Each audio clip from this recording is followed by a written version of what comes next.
Bismillahirrahmanirrahim. Alhamdulillahirabbil alamin. Wa bihi nasta'in ala umurid dunya waddin. Wassalatu wassalamu ala sayyidil mursalin sayyidina wa habibina wa syafi'ina wa maulana Muhammadin wa ala alihi wa sahbihi ajma'in. Amma ba'du, khususan man sannafa hadzal kitab rahimallahu ta'ala wa nafa'ana bihi wa bi ulumihi wa bi ulumihi wa bi ulumihi wa fid daraini amin. Al-Fatihah. A'udzu billahi minasy syaithanir rajim. Bismillahirrahmanirrahim. Alhamdulillahi rabbil alamin arrahmanir rahim maliki yaumiddin. Iyyaka na'budu wa iyyaka nasta'in. Ihdinas siratal mustaqim. Siratal ladzina an'amta 'alaihim ghairil maghdubi 'alaihim waladdallin. Amin. Bismillahirrahmanirrahim. Para asatidz, sahabat-sahabat sekalian, melanjutkan pembacaan kitab Al-Mursalat wal Munajat karangan Al-Imam Ibnu Athaillah Sakandari. Bismillahirrahmanirrahim. Antal ladzi asraqtal anwara fi qulubi auliyaika. Antal ladzi, engkaulah zat, asrokta yang menyinari. Siapa kamu? Asrokta yang menyinari. Siapa engkau? Al-anwaro, pada berbagai cahaya. Engkaulah wahai Allah yang menyinari berbagai macam cahaya. Fi qulubi auliyaika, di hati para kekasih-kekasihmu. Fi qulubi auliyaika, di dalam hati kekasih-kekasihmu. Karena hatinya disinarin oleh cahaya Allah, hatta arafuka, sehingga mereka mengenal kepadamu. Hatta arafuka, sehingga mengenal siapa mereka kepadamu. Wa wahhaduka, dan mentauhidkan siapa mereka ing kamu. Karena hatinya dipenuhi dengan cahaya-cahayamu, hai Allah, maka hatinya orang-orang yang dikasihnya Allah itu hatinya orang-orang yang sudah mengenalmu, orang-orang yang mentauhidkanmu. Karena cahaya yang membuat segala sesuatu menjadi kelihatan. Wa anta, dan engkaulah, allazi azalta, yang melenyapkan. Siapa engkau? Allazi azalta, yang melenyapkan. Siapa engkau? Al-aghyaro, pada sesuatu selain Allah. Al-aghyaro, pada sesuatu selain Allah, apapun selain Allah. An qulubi ahbabika, dari hati-hati para kekasihmu. An qulubi ahbabika, dari hati-hati para kekasihmu. Allah lah yang melenyapkan segala sesuatu yang ada di hati kekasih-kekasihnya, sehingga tidak ada apapun selain Allah. Sudah tidak ada lagi di hatinya selain Allah. Sudah dilenyapkan. Hatta lam yuhibbu siwaka. Hatta lam yuhibbu, sehingga tidak mencintai siapa mereka. Hatta lam yuhibbu, sehingga tidak mencintai siapa mereka para kekasih. Siwaka, selainmu. Siwaka, selainmu. Hatinya sudah tidak dipenuhi oleh apapun saja selain Allah, sehingga tidak ada yang dicintai sama dia selain Allah. Hatinya sudah penuh dengan Allah. Apapun yang dia cintai itu adalah sesungguhnya mencintai Allah. Dia tidak pernah mencintai apapun kecuali di situ dia mencintai adanya Allah. Wa anta, dan engkaulah, al-mu'nisu, yang bikin betah, yang membuat betah.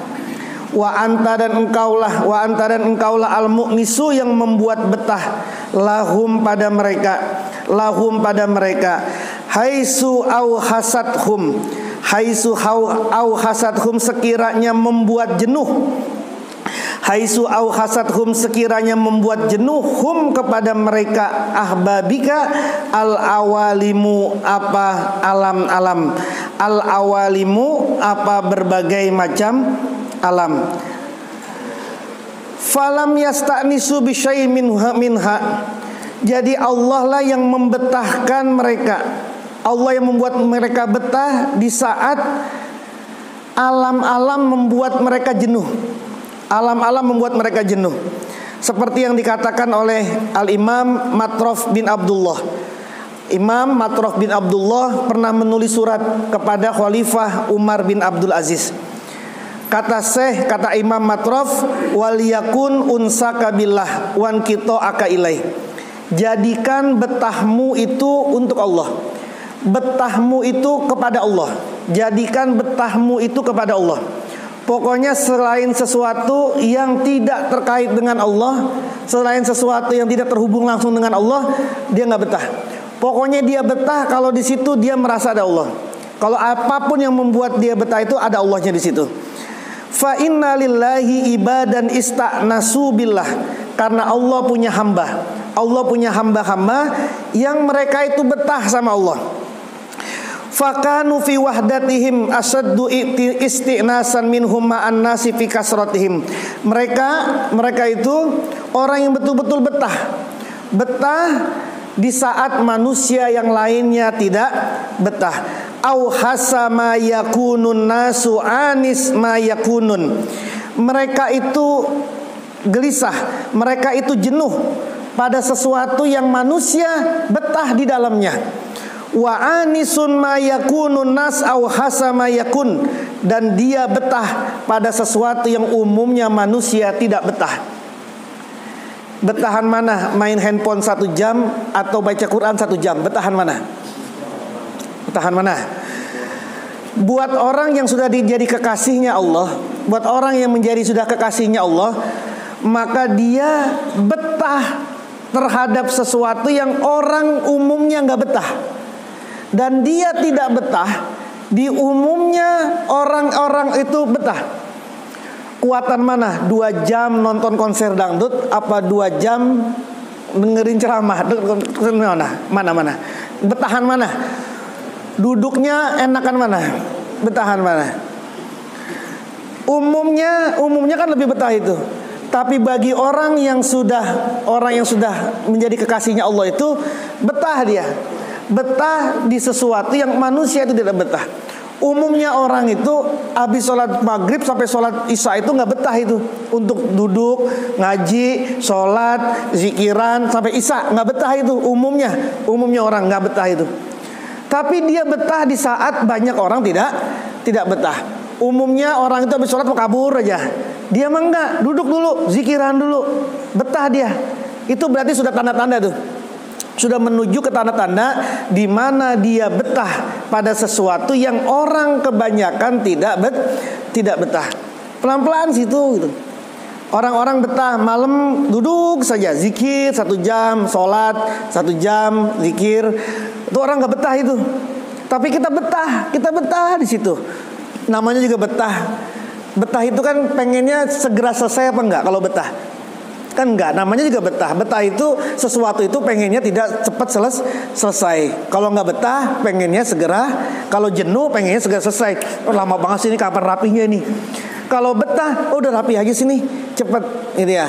Nah, kita lihat sekarang sama diri kita nih, sama diri kita. Kita lebih betah mana itu? Lebih kuat mana? Lebih betah mana itu? Bersama dengan Allah atau bersama dengan selain Allah? Kalau sudah seperti itu, kita betah di saat orang-orang lain tidak betah, itu berarti kita sedang naik ke tingkat atas tuh. Naik yang itu tandanya hati kita sudah dibersihkan oleh Allah Subhanahu wa taala. Hati kita sudah disinari oleh cahayanya Allah. Lihat misalkan yang sering kita dengar ceritanya Tuan Syekh Abdul Qadir Al-Jailani. 40 tahun wudu isya dipakai buat sholat subuh. Ini kan sering kita dengar nih. Wudu isya dipakai buat sholat subuh. Jadi habis sholat isya udah gak keluar lagi tuh dia. Sampai sekarang tempatnya ada itu, masih di Baghdad itu. Habis isya subuh baru keluar. Itu betah apa gak betah itu? Anda betah gak tuh? Gak pakai handphone, kagak ada wifi di dalamnya. Wifi gak ada, chatan gak ada. Terus ngapain dia di situ tuh? Ngapain itu? Kok betah dia? Betah di saat orang lain tidak betah. Nah kita nggak usah panjang-panjang dulu. Habis maghrib ya seminggu sekali dulu dah. Kalau nggak seminggu 2 kali, syukur-syukur bisa setiap hari. Coba seminggu jangan ada yang lost saja. Habis sholat subuh, habis sholat maghrib duduk sampai sholat isya. Udah duduk saja sudah. Duduk kan amaliyahnya banyak tuh, ada zikir, ada apa sampai sholat isya. Cobain dulu nih. Ini kholwah singkat ini, yang meskipun singkat ini kata Nabi 12 tahun pahalanya. Ibadah 12 tahun tanpa celah. Orang yang sholat 12 rakaat antara maghrib sama isya, terus sambung ke isya, sama saja dia ibadah 12 tahun tanpa celah. Dipraktekinlah seminggu sekali, naikin seminggu 2 kali, seminggu 3 kali, gitu ya. Jangan sebulan sekali pas lagi manakib doang di sini, gitu ya. Naikin.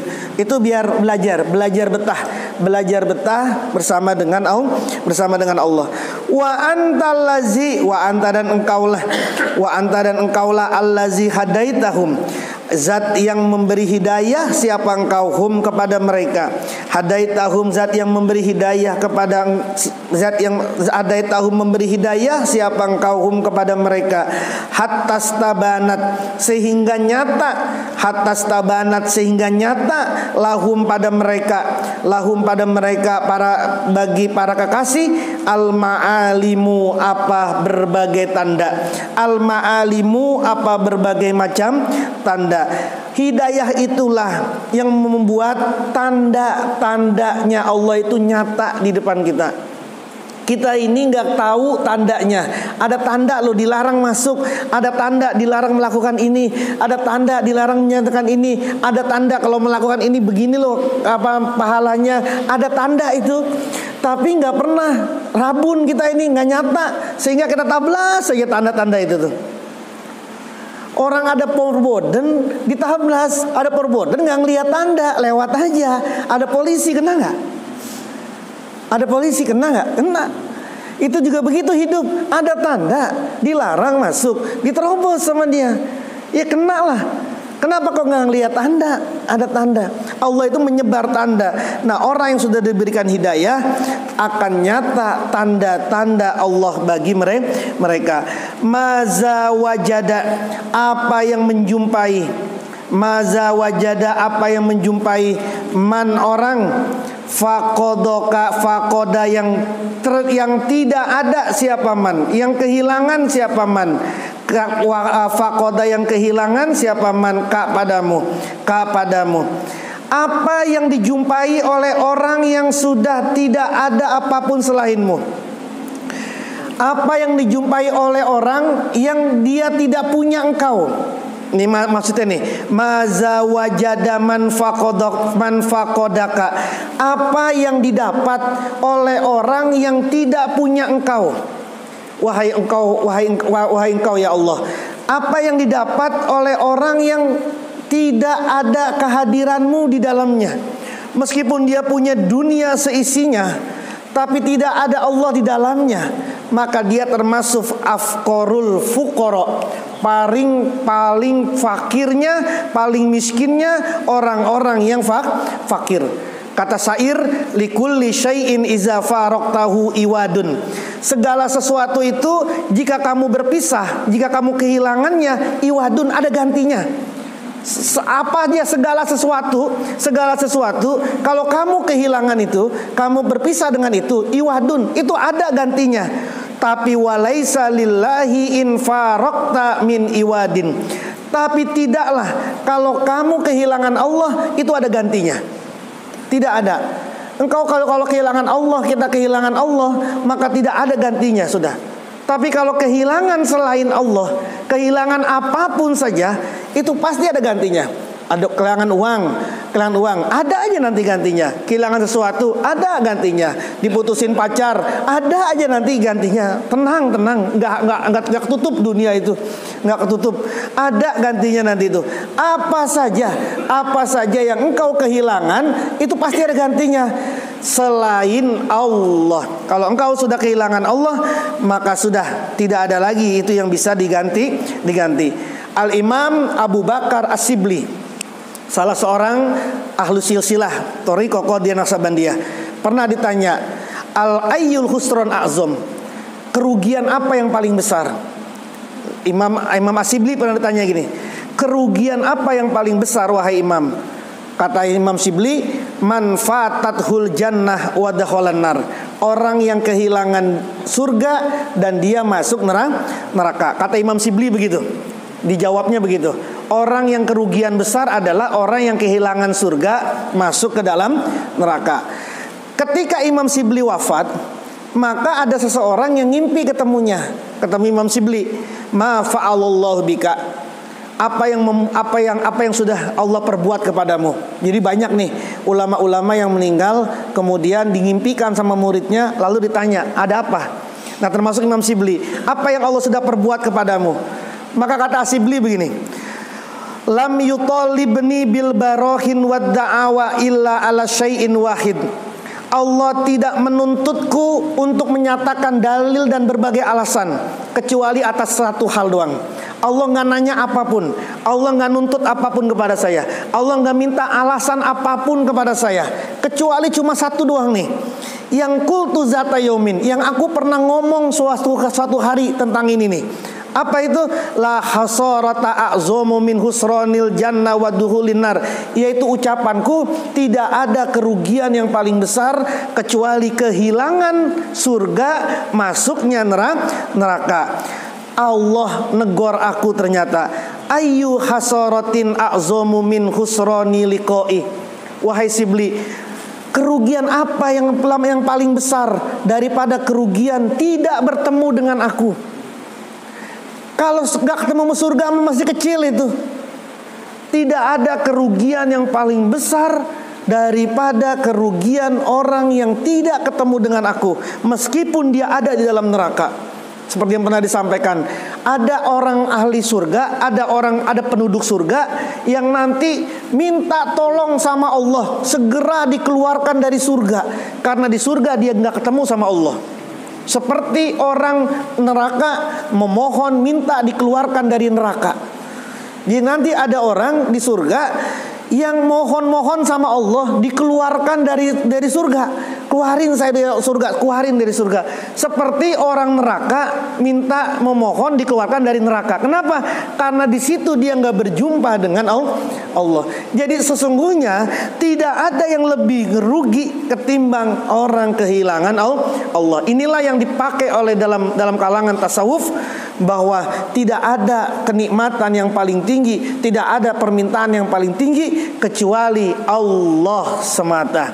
Kalau orang masih ibadahnya minta surga, orang ibadahnya takut neraka, orang ibadahnya minta pahala, apalagi orang mintanya bidadari, melakukan sesuatu karena pengen minta bidadari di sana, itu contoh itu di dunianya nggak laku, nggak laku akhirnya, wah di dunia nggak laku dan nanti di akhirat aja ada bidadari itu. Mintanya sama bidadari itu masih kecil. Kenapa? Karena tadi nih tidak ada sesuatu yang paling merugi kecuali apa tadi? Kecuali hilangnya Allah. Tidak ada yang paling besar kecuali Allah Subhanahu wa taala. Wa ma allazi faqada dan apakah allazi faqada yang kehilangan? Allazi faqada yang kehilangan man orang, wajadaka yang menjumpai siapa man ka ing kamu, wajadaka yang menjumpai siapa man ka kepadamu. Apa orang kehilangan apa? Orang yang sudah mendapatimu itu. Emang ada sesuatu yang lebih besar dari Allah? Maka dikatakan di sini, apa yang membuat orang itu kehilangan? Orang yang sudah menjumpaimu itu kehilangan sesuatu itu apa? Enggak ada. Seperti tadi, emang orang itu mendapati apa ketika dia tidak mendapatkan Allah? Dan juga tadi nih, apa orang itu kehilangan apa? Padahal dia sudah bersama dengan Allah. Sudah tidak, inilah agnal agnia, paling kayanya orang-orang yang kaya. Kenapa? Tidak ada yang kehilangan dari dia, tidak ada. Kenapa? Karena dia sudah menjumpai Allah. Laqad khoba, niscaya sungguh rugi man orang rodia yang rela dunaka selainmu wahai Allah, badalan menjadi pengganti. Rugilah orang yang rela menggantikan sesuatu dengan Allah, menggantikan Allah dengan sesuatu. Walaqad khasira, dan niscaya sungguh rugi. Walaqad khasira, dan niscaya sungguh rugi. Man, orang bago yang mencari anka darimu mutahawwalan sebagai pengganti. Rugilah orang yang mencari penggantinya Allah Subhanahu wa ta'ala. Zikir udah sebulan, zikir udah tahajud, udah ibadah sebulan nih, nggak ada hasilnya. Hidupnya begitu-gitu aja, padahal udah rajin banget. Lalu kemudian ngelihat temennya yang kagak rajin sholat, yang kagak rajin ibadah, lancar aja proyek-proyeknya. Terus lagi bilang, kalau begitu mau ngapain gue rapi kayak begini, gue ikut-ikutin dia saja. Itu namanya orang yang mengganti Allah dengan sesuatu. Maka kata Nabi begini, iza ahabballahu abdan qala lil malaikati. Kalau Allah sudah cinta sama seseorang, maka Allah akan berkata kepada malaikat, iza da'a akhiru hajata abdi. Wahai malaikat, kalau dia lagi minta sesuatu, kalau dia lagi berdoa, tundalah hajatnya. Akhiru hajata abdi, tundalah hajat hambaku itu, tunda dulu. Ini kalau Allah senang sama kita nih. Kalau Allah nih, hadisnya Nabi nih, kalau Allah suka, Allah cinta sama kita, maka Allah akan ngomong sama malaikat, wahai malaikat, kalau hambaku itu lagi doa, tunda dulu hajatnya. Fa inni uhibbu an asma'a sautahu, karena sesungguhnya aku seneng dengar suara dia. Karena aku sesungguhnya, pakai ini nih, maka sesungguhnya aku seneng dengar suara rintihan dia. Sesungguhnya aku seneng suara mohon-mohonnya dia, munajatnya dia. Saya seneng. Diam dulu, tunda dulu. Nanti kalau langsung dikasih, nanti lupa lagi dia, kabur lagi dia, kagak doa lagi dia, nggak munajat lagi dia. Padahal saya lagi suka, saya lagi seneng dengerin suaranya dia. Jadi kita udah berdoa, udah zikir, masih belum dikasih sama Allah, itu berarti Allah lagi cinta sama kita. Karena nggak mungkin doa itu nggak dikabul, tuh nggak mungkin. Fad'uni astajib, doalah kamu kepadaku, astajib lakum, aku pasti akan ngabulkan. Kapan dikabulinya? Entah, terserah Allah. Kalau Allah sudah cukup dah nih, kasih dulu dikit-dikit, nggak brek-brek dulu, biar nanti nggak langsung kabur, Kita masih kayak begini, terus ditunda dulu. Memang Allah yang nyuruh kepada malaikat nih, hadis ini, akhiru doa qadha hajat abdi, tundalah dulu memenuhi hajat hambaku, karena aku lagi seneng, aku suka mendengar suara rintihannya, aku suka mendengar suara doanya. Jadi kalau kita lagi keadaan begitu, berbahagialah, senanglah, husnuzonlah bahwa kita sekarang sedang jadi orang-orang yang dikasihani, menjadi para pecintanya Allah Subhanahu wa ta'ala. Wallahu a'lam bishawab.